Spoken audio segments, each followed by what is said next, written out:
Welcome to the Schweppes Derby Day preview, brought to you by Sports Hub, www.sportshub.com.au. I'm Shane Donoghue, David Flash Lithgow. G'day, mate. G'day, Butsy. How are you, mate? I'm very good. I tell you what, haven't we got a good meeting on Sunday? We've turned the form upside down, and it looks a rippy meeting. It's a really start. The big race is starting to happen now, which is good. Well, we're on fire, Yep. Because we picked Youthful Jack, and JJ's... Well, hang on. I picked Youthful Jack. Yeah, you did. You wanted to, and then you went for a bit of a roughie. What happened to that roughie, actually? Well, he flew home for fifth. Fifth. He just got beat on the line. Locked in for the next one. So, well, Black Book, I think it was Relentless Pursuit. Yeah. Good ride by Reigning Keo. Yes. Often been criticised, Reigning Keo, for not getting amongst it and being a little bit, not scared, but not really keen to get Not enough vigour attack. Yeah, vigour. Riding with vigour. But look, next time out with that one, I think Relentless Pursuit. Put that in your Black Book. Of course, Robbie Thompson got the double turn. We managed to. You picked that, mate. We managed to get the second leg there of the feature races. With all the GGs going well at the moment. Peter Geard, he loves his GGs. Yeah. GG's La Quinta, 860. Robbie Thompson, Guthrie, Michael Guthrie. Another double figure price winner. $14.60. I think it was speed sounding. I can't remember exactly what it was, but yeah, he's on fire at the moment. I think he's one to follow too, Shane, the weekend. But the race, the depth of quality, as we found out today going through the fields, has really lifted enormously. And there's plenty to pick from. And it's going to be harder work to pick some winners here, but we're going to give it a good crack anyway. Absolutely. It's going to be a great day. It starts off with race 4, the Jockey Club Cup, which is really just a prelude to the Hobart Cup. Then we've got the Motors Elwick 2-year-old Stakes, which is over the 1,100 metres. $100,000 race. $100,000 race. Thanks for coming. Good and obviously got the Super Vobis bonuses as well and everything like that. Then of course we've got the big one, the Tasmanian Derby, over 2,200 metres. Obviously with the 3-year-olds, that kicks off at about 4 o'clock. And the last race on the card, really looking forward to this one, the Bow Mistress Trophy. It's a big race, isn't it? And the list of the honour board over the years is extraordinary. And quite interesting to see, of course, later than that, the Grand Mayor of Tasmanian Racing, and one of the Grand Mayors of Australian Race, won over $1 million. $1 million in stakes. In the Mike Classic, ran a 5th, I think, just got it over the line. Yes. That $1 million. They went up for sale. So I don't know what's happened, but it's fallen through. So we get to see the... Well, it went up for sale, and the sale fell through, so the owners decided, what's his name? I can't remember his name. Anyway, the owners, they decided to keep on racing it in Tasmania, which can only be good for Tassie racing, you would think. Good start here, $150,000 race too. We'll get to that one shortly, over 1,200 metres. Going to be interesting to see how Leighton that first up really handles again. It's a great coup, I guess, for the Bruntons to have it available. We'll start Brunton. We'll start with race 4. I found this really hard, Shane, to tip. I've got some prices here. Barish Quest. I mean, that was a super run. Craig Newitt's back on board. No, mate, that's race 4. Yes, come on. Sorry. We'll get to Barish Quest. We will. This is a tough race. Yeah, it is, actually. This is over 2,100, of course. And the top race, you mentioned Rowan Keogh. Yes. He's got the interesting runner of the race for mine. Alexander of Hales. Yeah, absolutely. Now, the thing with these races as well, Flash, is you don't know whether or not they're just prepping it for the Hobart Cup or whether they actually generally want to win. Well, they'll generally want to win, but sometimes they could just be, just tricking us a little bit. Yeah. So, I'd be probably looking at this race and then with a leaning to having a bet on the Hobart Cup the following Sunday. So Alexander of Hales, obviously the 8-year-old. Well, I'll tell you what, I went through the form right back to November. It's been up for such a long time. Of course, the New South Wales horses, as we know, trained by Julie Richards down at Rachel's Beach now. So that's another one that's come across for the lucrative Tassie Carnival, which is outstanding. At first, it's been up since November, in a sense. It ran over 1,200 metres at Warwick Farm back on the 15th of November. Stepped back to 1,000 metres on the 22nd, 3rd December, 17th December, 2nd of January, 12th of January in the Gosford Cup, which is a bit disappointing. We saw the highlights of that, and it wasn't the great. It looked in a good position with a couple of furlongs to go, but just compounded under Peter Roble. So I guess 3 weeks off, and this time it'll be ridden by Ronan Kerr. He's pretty keen on the chances, he is. isn't He's been up and about it all week about it. He's certainly, if not for Sunday's race, definitely for the Hobart Cup. So one to watch. The other one I like there is, there's 2 others there I like. The Fieldmaster, yes, which is a black Minnaloos sire. The Paddy Payne and Michelle Payne combo. It's won over this distance, and definitely an each way chance. And the other one I like is Placement, which is being prepped for the Hobart Cup again. Its most recent one was a 0-89 race where it came from the back of the field. Yeah, last Saturday at Sandown. Yeah, and of course had those 3 placings at Flemington before that, and it's been up. It's just been building 1600, 1800, 2000 metres. Got a good win last week, as you said. Came from the back. Came from the back and just snatched the victory on the line. You can't go back. Can't go to Tassie. He does. Yeah. And that's great. It can only be great for Tasmania racing. So look, my tip for that. I think I'm going to go. I like Fieldmaster. Yes. I'm going to go Fieldmaster each way. I'm going to go all away from all what you've just mentioned. The Devonport Cup winner, Dream Flyer. Dream Flyer. Brendan McCall's been on board this prep. Unfortunately, as we know, his awful injury last week's going to see him out the son of a Carl. Craig Newart's back in town. So Craig gets the ride. And interesting enough, he has jumped off Norski to get on to Dream Flyer. So that's enough for me. It'll probably be a little bit shorter than we would like. Having said that, fixed odds on the tote are up. Yes. This race. Yes. So I'm thinking I'm jumping on now because the Craig Newitt factor normally tumbles in the price. Yes. But Dream Flyer for me, from Placement, I found them very hard to split. But Alexander Bahars, on form I just can't have it, but it's won nearly $800,000. Yeah, so I it's definitely hard to discount. I'll be putting that in my exotics anyway. Absolutely. So there you have it. Race 6, which is the Motors Elwick 2-year-old stakes over the 1100 metres. Pretty tough race to pick really, because a lot of 2-year-olds there, obviously not a lot of racing in them. So it's a bit of a raffle as a do pick. So I've had a look at a couple here, Flash. Birdie's Balls. Birdie's Balls, Gary White and Craig Newitt, your man. It's won over the distance, paying $10, which is quite good, I think. Bush Aviator, which is probably going to be my pick. Hasn't raced yet. It's a $140,000 yearling from the Gold Coast Magic Million sales. It's out of Stratum, which is a very good sire. And of course, our man Danny O'Brien and the very skilled hoop Jamie Mott on top. It's actually going to go at his favourite at $350. I don't like taking favourites for horses that haven't run before. So maybe one that you could have with a bit of value is Volcanic Sky. Definitely one for your exotics. I certainly don't like to get on the shorties, but for me it's Birdie's Balls with Gary. Well named horse that too. Birdie's Balls with Gary White and Craig Newitt. That's enough for me, and I'm going to go with the shorty. Get a couple of shorties early in the 2 feature races. I think the yearling from the Gold Coast Magic Millions sale, it's the $140,000 yearling called Bush Aviator. Again for Danny O'Brien. Jamie Mott's in town. He's a great jockey, Jamie. Yeah, absolutely. They're coming over for a win, so that for me, and I'm going to put. I like Volcanic Sky. I looked at it too. The form looks quite good, so that'll do me for third. At a big price, must be said. Look, just a little tip, something for nothing. Jamie Mott. Yes. When he rides down, a bit like Nifty Neville Wilson.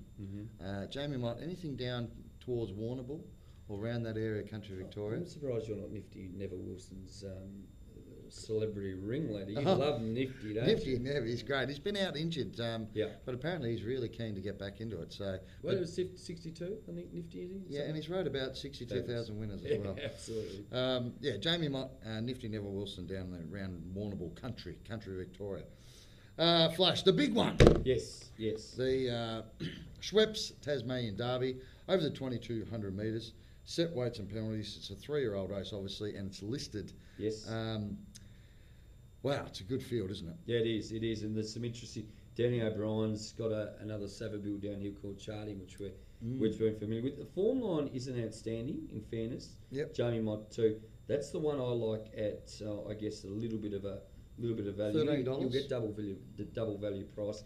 But again, I'm tipping that Craig Newitt's going to have an enormous day, and I can't go around. It's a bearish quest for mine. Quest. Look like. I'm just interested in the play how the track's going to play. And of course, we had a little bit of rain. You wouldn't imagine it's going to be too wet because the last 2 days it has dried up a bit. But that's going to play. Well, it's interesting you say that, right? Because I was out at the Tas Racing Club today. I spoke to Mike Wisby, the CEO out there. He told me that they've obviously put a lot of tenderness into the track, for lack of a better word. So it was a dead 4 there today. Okay. They're expecting a few showers, maybe tomorrow afternoon.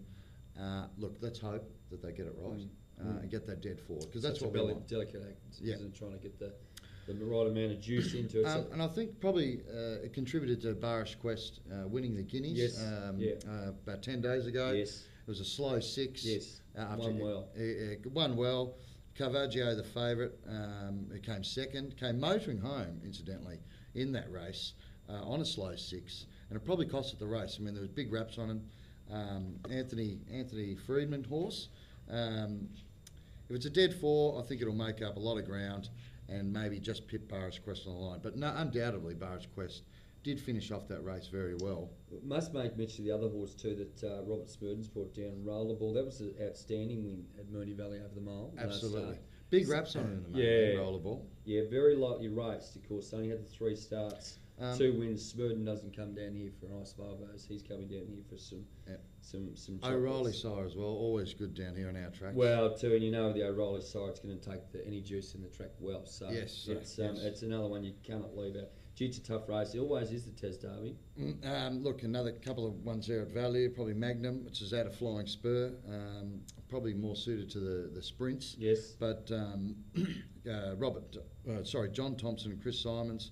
It's actually won over the 2,000 metres, where it came back from back in the field as well. So, and the other one there, Tallick Downs, a bit of local talent, Charlie Goggin, who was hot at Devonport last Sunday. I think him and him and Nikita. I think it was Nikita Evans. Talia Rodder. Her and Charlie Goggin teamed up for 3 winners at Devonport last Sunday. The only other one I wanted to mention was Methuselah. Oh. Which is, look, it was a very low rating, 0 to 62 rated at Ararat. Yeah. Won with a leg in the air by 5 lengths. I saw the replay of that win. That was a terrific win. Yeah. John McArdle's brought it down. Now, the jock we don't know, Jared Todd, heavyweight jockey in the provincials. So Jared's come down. I don't reckon he would have been to Tassie too often, but John McArdle is an astute trainer. He's come down with that one. Methuselah, so nearly as old as you, Shane. For about 47. Yeah. Okay. So, look, my pick for that, pardon me, Caravaggio for me. Okay, yeah, no, I'm going with Barish Quest. Yep. A big watch on Rollerball, but I can't get him for second. I'm going to chart him for me. I know the form line's not outstanding, but again, the Smurden combination with Jamie Mott's good enough to see it run second. I put Rollerball on third. Terrific race. And how could you leave out the favourite too, Caravaggio? But I mean, it was such a slashing run, the Guineas, but Derby's a hard thing to get, of course. And of course, the other thing is too, is after they become 3-year-olds and go to the next level, we see so many times that they don't often go on. No, they don't go on. It'd be just fantastic for one of these youngsters to become, and we see it the same in the Victorian Derby course. How many of those horses that you got to become Melbourne Cup contenders? Not too many. Okay, look, that's what we think. I decided that I'd go around the traps, around Hobart, and see a few prominent racing identities. And let's see who they think is going to win the big race. Well, the Tasmanian Derby is one of the feature races in Hobart this weekend. I'm tipping Barish Quest to win again. It scored a fortnight ago in the Hobart Guineas, made a long sustained run from about the 800 metre mark. Craig Newitt retains the ride for trainer Gary White. Extra 100 metres won't be a concern. It was very impressive. And prior to that, very unlucky when second in Launceston. So Barish Quest to win again. I thought the danger is the Victorian. It comes across with impressive credentials here. Rollerball, it's certainly got to be included in the chances. And Jars Act is a horse who really does seem as though it will appreciate the 2,200 metres. It's had a couple of runs here in Tassie and has hit the line well on both occasions. So Barish Quest to win from Rollerball and Jars Act. Okay, my tips for the Derby, I believe that the local horse Barish Quest can win. It was a great run in the Guineas, and I like the top weight, Anthony Friedman's horse Caravaggio to run second, and it's a raffle for third. Local horses have an average record in the Tasmanian Derby, but this year could be different. Barish Quest, trained by Gary White, won the listed Tasmanian Guineas very well last start, and with services of Craig Newitt on board, will be very hard to hold out on Sunday. Okay, well there you go, Flash. Interesting, yeah. A lot of the heavyweights around town with big Colin McNiff. Plenty to say. Yeah, he loves his rollerball, Colin McNiff. Yep. We'll get back to him too for his Bow Mistress tip. Yes.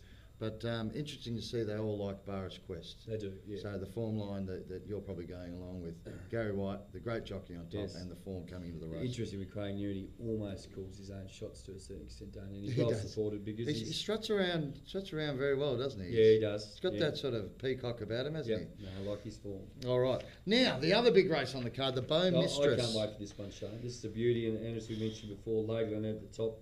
108 rater. I mean, it rates the socks off compared to everyone else in the race. But there's plenty of good horse. Robbie Griffiths, of course, has brought down Avionics, which is a superb. I love horse. Avionics. I've been following for a while. What I'm interested, Shane, I'd love to see what you think. They've both got quite wide barriers. I'm out in 7 and 10, which, well, if it was down at Flemington's, not so much, but obviously the narrow entry point at the start of the 1200 at Elwick, it's sort of hard to get across sometimes. It is very hard to get where's across. Lagnanek going to position in the run? Yes. Avionics even wider, so that's going to be interesting. Well, that's what I mean. Avionics likes to get to the front early, and it's going to be very hard.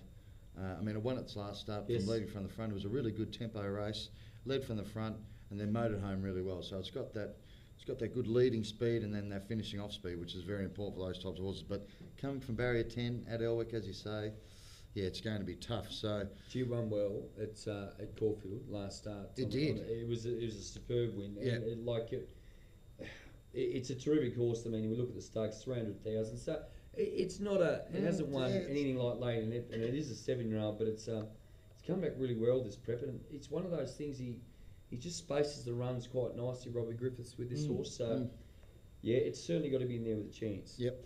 The other one there, and you'll see too from when our prominent racing identities do their tips, one that's very being spoken highly of, and could be the next lady of the net, in fact, is Rebel Bride. Leon Wells, Froggy Newt on top, of course. It's won its last 4 starts. Yep. So it's certainly got the form coming into the race. And apparently, all the talk in the industry is that this Rebel Bride is going to be the next big thing. Well, look at the stats. It's 8 starts for 6 wins. It's in outstanding form. It's already won over $60,000. It's got the picket fence coming into the race. Craig Newt back on board. It's look, I feel sorry for. We must mention Reagan Cross too. She rode it all up until the last start in Hobart. Yes. But, we'll get a bit. We'll talk to Reagan out there and see what she thinks on Saturday. Of course, Flash and I will be out at the track on Saturday, so we'll be out and about doing interviews out with the punters and with the trainers and the jockeys. So if you see us, come on over and we'll see if we can't talk to you and get you on our YouTube channel. As we mentioned earlier, Shane, a little bit stiff. She lost the ride after winning by 7 lengths. Yeah. It was the 3rd win in the road. Devonport be back on the 10th. So. You'd be absolutely spewing. You would. Where's the justice, you'd be asking yourself. A couple of others in that field. There's a good long-row side there. Beau Vallon and the Troy Blacker Boys. The Blacker Boys have got that one, Troy in particular. Ellerton and Mark Zara have been campaigning in over Victoria. So that's come down here looking for a couple of races over the carnival. The other one I like there is Often Laughing, which is John Thompson again and Chris Simons, and it's got form around Avionics as well. The other one I did want to mention just before we close up this edition of the show is Darren Messina down the bottom. Hasn't been wanted in the betting in the last couple of starts. Good run behind Rebel Bride last start. Yep. Beaten 3 lengths. Again, down in the weights. So, yeah, interesting. I'm not sure. I don't want to leave the problem with it then get it's drawn barrier 11. So it's going to make it quite tough from there. Yes. Look, it's going to. Who are we on? We've struggled all morning talking about this one. I know you're going to say, but look, I'm going to go for Avionics. Yep. I like Avionics. Robbie Griffiths and Mark Zara. I love my flying spur size, especially over the sprint distances, 1,200 metres. Had a great win at Caulfield last start, so that's going to be my tip. Avionics. Laganet's price is a bit. I can't have it. $2.20. Well, $2.20. That's what I thought. I just thought, as we mentioned, it's come back from a spell. It does race well fresh, however. Serious class edge on this. Yeah, there's no doubt. It's $1 million. So I don't think I can back it, but I'm certainly going to be on the Laganet. You'll definitely have it. Maybe Anki Quaddy at the end. I think so. I can't leave Rebel Bride out. The form's outstanding. Yes, as we mentioned. Outstanding Rebel Bride. And just a bit of value down the bottom. Darramacanda, I'm not sure how we pronounce it. Darmasanda. Colin again. Yeah, well, that's Cole. It's I'm going to put that in for a little bit of value. All right, now we'll just before we go, we'll just see what our other identities picked for the Bow Mistress Stakes. Bow Mistress, another of the feature races, $150,000 up for grabs here. Look, I'm going to stick with the up-and-comer, the Princess, Rebel Bride, to dethrone the Queen, Lady Lynette. So Rebel Bride, just to continue on her winning way. She's the horse on the up. Lady Lynette, she's a fantastic horse. First up from a spell, might just need this hit out. And Often Laughing, who comes across from Victoria, looks to be one of the main hopes. But Rebel Bride for mine to win the Bow Mistress. Okay, in the Bow Mistress, I like the top weight Lady Lynette. She's the class horse of the field, but I think that she'll have strong opposition from Rebel Bride, who's the up and In the comer. Bow Mistress, it's very hard to go past Lady Lynette. A $13,000 purchase at the Tasmanian Yearling Sales. If she displays the form she showed last start, coupled with very good first up form of 2 wins and 3 placings from 8 starts, and an 18-point differential from her nearest rival Avionics, should be very hard to beat, and I think is likely to add to a prize money and take it to almost $1.1 million. A $6.60 all-up bet for my 2 tips, Barish Quest and Lady Lynette on Better Sport, represents great value. Oh, well, there you go. Yeah. They all like Lady Been Lynette. busy, Shane. Yes, look, it's been great. I love going around all the racing identities. Mike Wisby just sits out there at Tas Racing. He worries a lot, but he's really looking forward to Derby Day. So I urge everyone to get out there Derby Day. Of course, the tote will be out there. If you open up your account with the tote on Derby Day, we'll give you a free top-up of $25. We'll give you hats, polo shirts, tote polo shirts. Probably one that fits better than this one, Shane. Yeah. I just haven't got the chest out bulging out this one. Yeah, maybe just working out in the gym a little bit more, mate. Need that muscle powder. What else have we got? Hobart Cup course the following week. So Hobart Cup coming up, yes. Yeah, it's a Sunday week. Then we go up to the Oaks in Launceston as well, which is going to be exciting. That's going to be. Then we go to Launceston Cup. Oh, so it's all happening. All the big ones in front of us. Look, and just my best for the day probably is going to be Caravaggio. Yep. That's going to be my best bet. And look, ones to watch just for the Hobart Cup, as you just mentioned, Fieldmaster and Alexander of Hales. Yep, terrific. Terrific racing, and it's going to be a super day out there on Sunday. All right, David, I'll see you on Sunday. Look forward to it. Join in, get to the track on Sunday, and you never know, you might get a winner from here. Thank you.